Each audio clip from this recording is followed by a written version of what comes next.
இப்போல்லாம் காலையில் எழுந்திரிச்சோன்னே கிச்சனுக்கு போகிறத நினச்சாலே ரொம்ப சந்தோஷமாக இருக்குது. ஏன்னு கேட்டிங்கன்னா, இருக்கிற குளிரில் கிச்சனில் நின்னா கொஞ்சம் வெதுவெதுப்பாக இருக்க மாரி இருக்குது. அதனால் போய் டீயை போட்டுகிட்டே பார்த்தீங்கன்னா, எங்கள் வீட்டிலேருந்து சுட்டுட்டு வந்த பொருட்களை தான் உனக்கு காட்டிகிட்டு இருக்கேன்.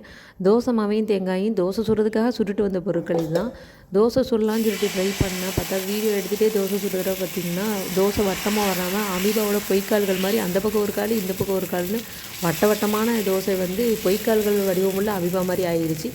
உடனே ஓகே பரவாயில்ல, இருந்தாலும் இந்த தோசையை நம்ம சாப்பிட்டே தான் ஆகணும், பிச்சு தானே சாப்பிடுவோம் அப்படிங்கிறதுக்காக அதை வந்து ஒரு வடிவமாக பண்ணிவிட்டு அப்புறம் அதில் எண்ணெய் ஊற்றிட்டு சுட்டுகிட்டே இருக்கும்போது பார்த்திங்கன்னா, திடீர்னு வெளியே இருந்து ஒரு மாதிரி சவுண்டு.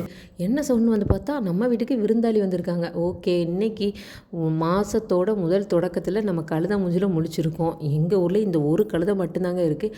அவங்களும் எதுக்காக வந்திருக்காங்க, அந்த பக்கத்தில் இருக்க சட்டியில் நான் தண்ணி ஊற்றி வைப்பேன்.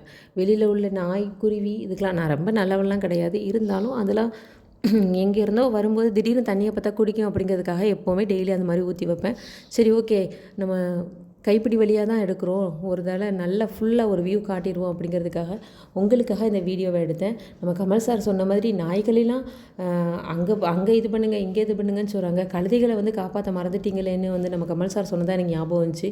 இந்த கழுதை வந்து நம்மளோட முன்னோர்கள் காலத்தில் எவ்வளோ ஒரு இதோட முன்னோர் வந்து எந்த ஒரு உழைப்பை கொடுத்துருப்பாங்க. ஆனால் இப்போ வந்து இது ஒரு கேப்பாரிட்டு இருக்குது. இதில் பெரிய ஒரு ட்விஸ்ட் என்னென்னு பார்த்தீங்கன்னா, நாம் பேசும்போது அந்த காது வந்து என்ன பண்ணுதுன்னா நம்மளை நோக்கி இருக்குது. அதுக்கப்புறம் பின்னாடி அது வந்து கொண்டு போயிடுது. அதை நான் கவனிச்சிட்டே இருந்தேன். ஒரு வழியாக தோசை சுட்டு சட்னியும் வச்சு சாப்பிட ஆரம்பிச்சிட்டேன்.